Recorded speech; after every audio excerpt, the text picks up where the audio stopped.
హరి ఓం నమస్కారం అండి. వనమాలి గది శార్ంగి శంఖి చక్రీ చ నందకి శ్రీమన్నారాయణో విష్ణు వాసుదేవోపి రక్షతు. యస్య స్మరణమాత్రేణ జన్మ సంసార బంధనాత్ విముచ్యతే నమస్తస్మై విష్ణవే ప్రభవిష్ణవే.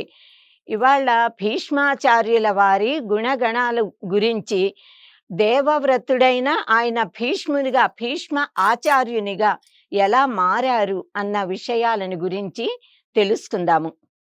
భీష్మాచార్యుల వారు ఒక మహాయోగి. ఆయన పరమ విష్ణు భక్తుడు, ఆబాల బ్రహ్మచారి, పరమ ధార్మికుడు, పరమ నిష్టకు, పితృభక్తికి, త్యాగ గుణానికి, శౌర్య ప్రతాపాలకి, ఇచ్చిన మాటకు కట్టుబడి ఉండడానికి, బుద్ధిశక్తికి, ఆలోచనలకి, యుక్తాయుక్త విచక్షణ జ్ఞానానికి, ధార్మికమైన నైతికమైన విలువల యొక్క విలువ తెలిసినటువంటి ఆ తత్వానికి, ఆయన అంటే సకల దైవీ గుణాలకి కూడా నిలువెత్తు ఉదాహరణ అని చెప్పుకోవచ్చు భీష్మాచార్యుల వారిని. ఆయన సకల ధర్మవేత్త, పితామహుడు, ఆయన ప్రాతస్మరణీయుడు, మనందరికీ ఆదర్శప్రాయుడు, ఆదరణీయుడైనటువంటి మహానుభావుడు. శిశుపాలుడు భీష్మాచార్యుల వారిని నిందించగానే శ్రీకృష్ణ పరమాత్మకి కోపం వచ్చింది. అది భీష్ముని యొక్క గొప్పదనం. అంతటి పరమ భాగవతోత్తముడు భీష్మాచార్యుల వారు. శ్రీకృష్ణుడు అర్జునుడితో తాను అర్జునుడికి కేవలం రథ సారథ్యం మాత్రమే వహిస్తాను, యుద్ధంలో అస్త్రం పట్టను అని చెప్పాడు. తన సైన్యాన్ని అర్జునుడికి అంటే తన సైన్యము అర్జునుడికి దుర్యోధనుడికి 2 భాగాలు చేస్తున్నప్పుడు కేవలం కృష్ణుడు మాత్రమే తన దగ్గర ఉంటే చాలని కోరుకుంటాడు అర్జునుడు. ఆ మొత్తం శ్రీకృష్ణుని యొక్క సైన్యాన్ని తీసుకుని ఆనందపడి వెళ్తాడు దుర్యోధనుడు. అంటే ఇక్కడ యుద్ధంలో అస్త్రం పట్టను అంటే యుద్ధం చెయ్యను అని అర్థం. అలా శ్రీకృష్ణ పరమాత్మ చెప్తే పరమ భక్తాగ్రేసరుడైన భీష్మాచార్యుల వారు నేను కృష్ణుడితో ఆయుధం పట్టిస్తాను అన్నాడు. భీష్ముడు తన పరమ భక్తుడైన భీష్ముని యొక్క మాటను నిలబెట్టడం కోసం, ఆయన ఆడిన మాటను నిజం చేయడం కోసం, యుద్ధంలో రక్తసిక్తమై ఉన్న అర్జునుడి దేహం చూసి చాలా బాధపడి కోపం తెచ్చుకుని శ్రీకృష్ణ పరమాత్మ భీష్ముణ్ణి చూస్తూ నేడు భీష్ముని జంపుదు నిన్ను కాతు నిలువు మర్జున అనంటూ రథం మీద నుంచి దిగి రథ చక్రాన్ని చేత్తో పట్టుకుని భీష్ముల మీదికి వెళ్ళబోతూ ఉంటే అర్జునుడు పాదాలు పట్టుకుని కృష్ణుడిని ప్రార్థించి ఆపేస్తాడు. ఆ బండి చక్రాన్ని అక్కడ వదిలిపెట్టేసి మళ్ళీ రథం ఎక్కి రథం తోల్తాడు ఆయన పార్థ సారథి. తర్వాత యుద్ధంలో శరీరం అంతా గుచ్చుకున్న బాణ పరంపరతో భీష్మాచార్యుల వారు నేలకూలి అంపశయ్య మీద ఉన్నప్పుడు భీష్ముడికి ఆ శ్రీకృష్ణ పరమాత్మ రథ చక్రాన్ని పట్టుకుని తన మీదకి వస్తున్న ఆ విష్ణుమూర్తి యొక్క రూపము, 2 చేతులతో శంఖ చక్రాలని ధరించిన పట్టు పీతాంబరధారి అయిన విష్ణుమూర్తి దర్శనమిచ్చాడు శ్రీకృష్ణుల్లో. ఆ రూపాన్ని స్మరించుకుంటాడు భీష్మాచార్యుల వారు అంపశయ్య మీద ఉన్నప్పుడు. ఎంతో భక్తితో ఆ మూర్తిని, తన మీదికి ఉరికి వస్తున్న శంఖ చక్రాలు పట్టుకున్న విష్ణుమూర్తిని, కృష్ణుడి రూపంలో ఉండి ఆ మూర్తిని ధ్యానించాడు. విష్ణు సహస్ర నామాలలో కూడా చివరిలో రథాంగపాణి రక్షోభ్య సర్వ ప్రహరణాయుధ అనే నామంతో ముగించాడు ఆయన. అక్కడ యుద్ధరంగంలో అందరికీ కూడా బండి చక్రం చేత్తో పట్టుకున్న అంటే రథ చక్రం చేత్తో పట్టుకున్న కృష్ణుడు కనిపించాడు. కానీ భీష్మాచార్యుల వారికి మట్టుకు చేతిలో సుదర్శన ఆయుధం, సుదర్శన శంఖ చక్రాలన్నమాట, వాటిని ధరించిన శ్రీమన్నారాయణుడు దర్శనమిచ్చాడు. అది శ్రీకృష్ణ పరమాత్మకు భీష్మాచార్యుల వారి మీద ఉన్న ఆపేక్ష, ఆయన మీద ఉన్న వాత్సల్యం. యుద్ధరంగంలో కూడా తన నిజరూప దర్శనాన్ని అనుగ్రహించాడు ఆయన తన పరమ భక్తుడైన భీష్ముల వారికి. అందుకే తన జన్మ ధన్యమైంది అని ఈయన భీష్మాచార్యుల వారు భావించారు. తాను ఎంత ధన్యాత్ముడో ఒక్క శ్లోకంలో పరమ అద్భుతంగా శ్రీకృష్ణ పరమాత్మని ఆయన స్తోత్రించారు. ఎలా తన మీదికి వస్తున్నాడు కృష్ణుడు, తనని చంపుతానని అసలు యుద్ధమే చేయనన్న కృష్ణుడు, ఆయుధమే పట్టనన్న పరమాత్మ తన కోసం ఆయుధం పట్టి వస్తున్నాడు.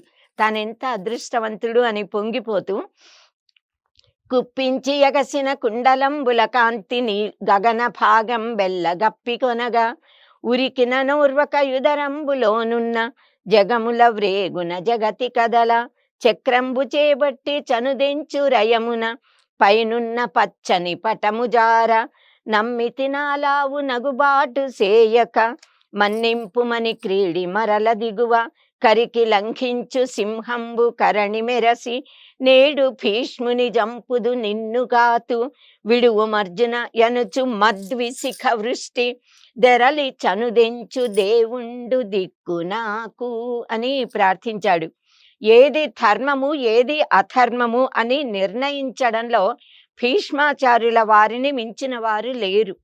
స్వయంగా శ్రీకృష్ణుడే ఆయనను మూర్తీభవించిన ధర్మము అని చెప్పారు. కురుక్షేత్ర యుద్ధం ప్రారంభమై 9 రోజులైంది. అరివీర భయంకరంగా పరమ ఉగ్రమూర్తిలా భీష్మాచార్యుల వారు విజృంభించి యుద్ధం చేస్తూ ఉంటే, రణరంగంలో వీర విహారం చేస్తూ ఉంటే పాండవులు సైన్యము ఎవరూ కూడా నిలవలేకపోతున్నారు. ఇంకా 9 రోజులు గడిచిపోయాయి. ఆ రోజు రాత్రి ధర్మరాజు తన 4 సోదరులతో కలిసి భీష్మ పితామహుల దగ్గరికి వచ్చి ఆయన పాదాలంటి నమస్కరించి, తాత నిన్ను ఎలా జయించగలం అని అడిగాడు. ధర్మపక్షపాతి అయినటువంటి భీష్మాచార్యుల వారు, నాయనలారా మీరు ధర్మాత్ములు, ధర్మమే ఎప్పుడూ కూడా విజయాన్ని పొందుతుంది అని, యుద్ధరంగంలో కనుక నాకు స్త్రీ ఎదురుపడిన, పురుషుడు వెన్ను చూపించి పారిపోతూ ఉన్నా, స్త్రీ పురుషుడు కాని స్వరూపం కనుక నా కళ్ళ ముందుకు వచ్చిన నేను అస్త్ర సన్యాసం చేస్తాను. రథ పతాకం గనక కిందికి జారిపోతే నేను నా అస్త్రాన్ని వదిలేస్తాను, పక్కన పెట్టేస్తాను అని చెప్పాడు. ఇంకా అంతేకాదు, ధర్మరాజుతో మీరు శిఖండిని ముందు పెట్టుకుని రండి రేపు యుద్ధం చేయడానికి అని కూడా సలహా ఇచ్చారు ఆయన. అంతటి గొప్పవాడు, అంత ధర్మపక్షపాతి ఆయన. శిఖండిని చూసి అస్త్ర సన్యాసం చేసిన భీష్మాచార్యుల వారి శరీరం మీదికి శ్రీకృష్ణుని ప్రేరణతో అర్జునుడు శర పరంపరని వర్షింపజేశాడు. ఒళ్ళంతా తగిలిన ఆ బాణాలతో రథం మీద నుంచి నేలకి ఒరిగిపోతున్నటువంటి ఆ భీష్మాచార్యుల వారికి తలగడ ఏర్పాటు చేయమని కృష్ణుడు అర్జునుడిని ఆదేశిస్తాడు. అప్పుడు అర్జునుడు భీష్ముల వారి తల కింద కుచ్చులు, బాణపు కుచ్చులు పైకి దిండులా వచ్చేలాగా నేలలోకి ఆ బాణాలను వేసి అంపశయ్య లాగా, ఆయన ఒళ్ళంతా గుచ్చుకున్నవే పక్కలాగా ఉంటే తల కింద మటుకే బాణాలను వేశాడు అర్జునుడు. అలా అంపశయ్య మీద పడుకున్నారు భీష్మాచార్యుల వారు. అప్పుడు ఆయన దాహం వేస్తోంది అంటే అర్జునుడు పర్జన్యాస్త్రం కింద వేస్తే గంగ పెళ్ళుబికి వచ్చింది. ఆ గంగా జలంతో దాహం తీర్చుకున్నారు. తల్లి గంగామాత తన తనయుడి దగ్గరికి వచ్చి భీష్ముల వారితో మాట్లాడుతుంది. ఆ సమయంలో ఆయన ఉత్తరాయణ పుణ్యకాలం రావాలి, సప్తమి తిథి అంటే రథసప్తమి, రథసప్తమితో సూర్యకాంతి రావాలి, అప్పుడు కానీ నేను నా శరీరాన్ని వదలను అని. ఎందుకు అనంటే ఆయనకి ఇచ్ఛామరణ వరం ఉంది కదా తండ్రి గారు ఇచ్చినది కనుక, తాను ఎప్పుడు ముహూర్తం పెట్టుకుంటే అప్పుడు వెళ్ళిపోగల, ఎప్పుడు కావాలంటే అప్పుడు దేహం వదులుతారు, లేదంటే ఇప్పటికి కూడా ఉండగలిగిన ఆ శక్తి ఆయనకి ఉంది. అలాంటి పరమాత్మ ఈయన భీష్మాచార్యుల వారే భక్తుడు అనంటే సాక్షాత్తు భగవత్ స్వరూపుడే, పరమ భాగవతోత్తముడు, ఆయనే భగవంతుడు. భీష్మాచార్యుల వారు పట్టుదలకు దీక్షకు మారు పేరు. శంతన మహారాజుకు గంగాదేవికి అష్టమ సంతానంగా జన్మించిన గాంగేయుడు, గంగా పుత్రుడు ఈయన. అష్ట వసువులలో అష్టమ వసువు. అతనికి దేవవ్రతుడు అని పేరు పెట్టి గంగాదేవి మహర్షుల చేత అతనికి విద్యాబోధ చేయించి సకల శాస్త్ర పారంగతునిగా తీర్చిదిద్దింది. మహా ధీర గంభీర పరాక్రమశాలిగా, శౌర్య ప్రతాపశాలిగా, నీతి విశారదునిగా తీర్చిదిద్ది అతడి తండ్రి అయినటువంటి శంతన మహారాజు దగ్గరికి తీసుకొచ్చి ఆయనకు అప్పజెప్తుంది. వశిష్ఠ మహర్షి దగ్గర నుంచి సమస్త వేద శాస్త్ర విద్యలను అభ్యసించారు ఈయన. పరశురాముని వద్ద యుద్ధ విద్యలు, విలువిద్య, యుద్ధ విద్యలని నేర్చుకుని పరమ ప్రయోజకుడైన తన కుమారుణ్ణి దేవవ్రతుడిని చూసి పరమానంద భరితుడయి తనతో పాటు శంతన మహారాజు హస్తినాపురానికి తీసుకెళ్ళి అక్కడ యువరాజుగా పట్టాభిషేకం చేసి తన వారసునిగా ప్రకటించారు. ఆనందంగా హాయిగా గడుస్తోంది కాలం. ఒకరోజు శంతన మహారాజు గంగా నది తీరంలో అలా వాక్యాళికి వెళ్ళి అలా తిరుగుతూ ఉంటే ఆ గంగా నది తీరంలో సత్యవతీ దేవి, ఆవిడే యోజన గంధి, ఆమెని చూసి ఆమెని పెంచుకుంటూ ఉన్న దాసరాజు, ఆ దాసరాజు దగ్గరికి వెళ్ళి ఆమె తనకిచ్చి పరిణయం చేయమని అడుగుతాడు. అయితే ఆవిడకి పుట్టే కొడుకునే హస్తినాపురానికి రాజుని చేస్తాను అని వాగ్దానం చెయ్యమని, అలా చేసాడైతే మా అమ్మాయినిచ్చి పెళ్లి చేస్తాను అంటాడు దాసరాజు.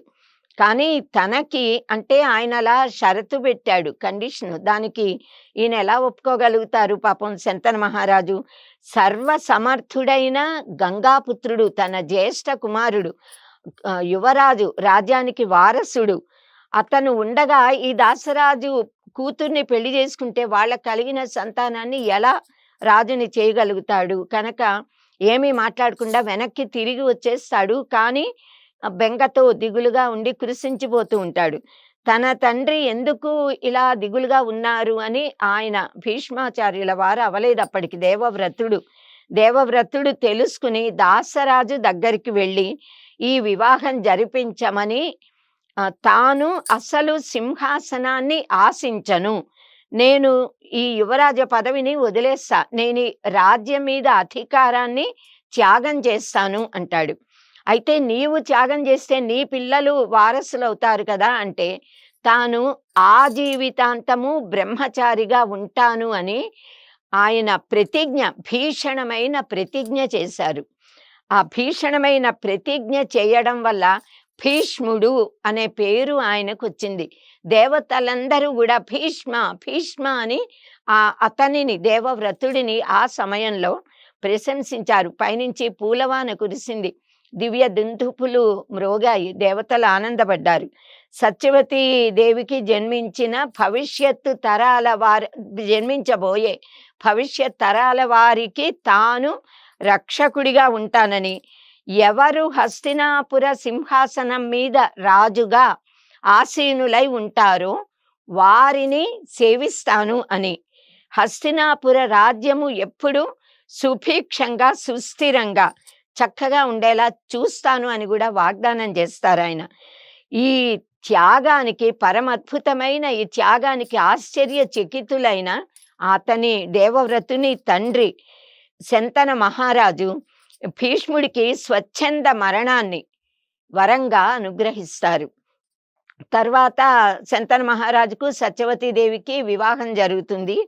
తర్వాతి కాలంలో జరిగిన పరిస్థితుల వల్ల సత్యవతీదేవి భీష్ముడిని, నాయన నేనే చెప్తున్నాను పెళ్లి చేసుకో, వివాహం చేసుకో అని అడుగుతుంది ఎంతగానో.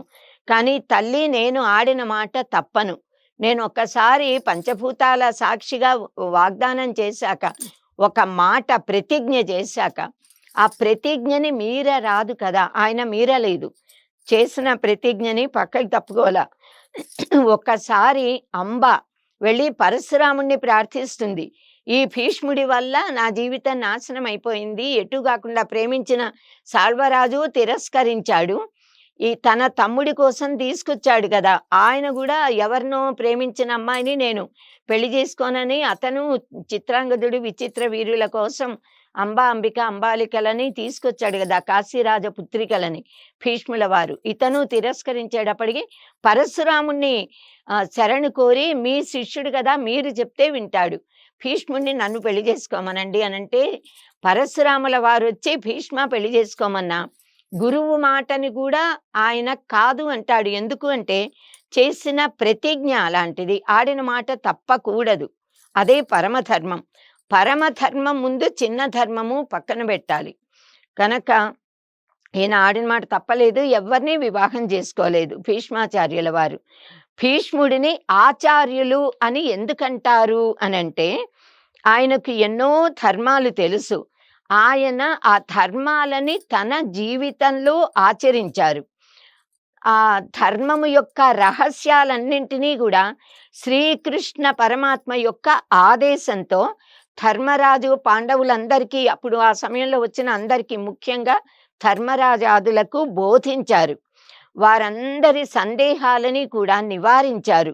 ఆయన చెప్పిన ధర్మాలన్నీ కూడా మహాభారతంలోని శాంతి అనుశాసనిక పర్వాలలో ఉన్నాయి. ఈయన ధర్మము తెలిసిన వాడు మాత్రమే కాక భీష్మాచార్యుల వారు జీవితాంతము ధర్మాలని ఆచరించారు. తాను తెలుసుకుని ఆచరించి ఇతరులకి బోధించారు, ఆచరింప చేశారు. కనుక ఈయనని మనము ఆచార్యుడు అని అంటాము. ఆచరతి ఆచారయతి ఇది ఆచార్య. ఎవరు ఆచరిస్తూ ఆచరింపజేస్తారో వారు ఆచార్యులు. భీష్మ ప్రతిజ్ఞ చేశాడు, తనకి తెలిసిన తాను బోధించే ధర్మాలని ఆచరించాడు. కనుక ఈయన భీష్మాచార్యుడు అయ్యాడు. ఆచినోతి శాస్త్రాన్ని ఆచారే స్థాపయత్యపి స్వయం ఆచరతే యస్తు స ఆచార్య ఇతి స్మృత. అంతటి గొప్ప మహనీయులైన భీష్మాచార్యుల వారికి నమస్కారములు చేసుకుందాము. స్వస్తి. హిట్ టీవీ యాప్, ఇందులో short news, live news, entertainment shows, movies, digital magazines తో పాటు మీ జిల్లా వార్తలను కూడా ఫ్రీగా చూడొచ్చు. అంతేకాదు కేజీ నుంచి పీజీ వరకు విద్యార్థులకు స్కాలర్షిప్ కూడా అందిస్తున్నాం. ప్రతి వారం 10 మందికి లక్కీ డ్రా ద్వారా ఒక్కొక్కరికి 10,000 రూపాయలు అందిస్తున్నాం.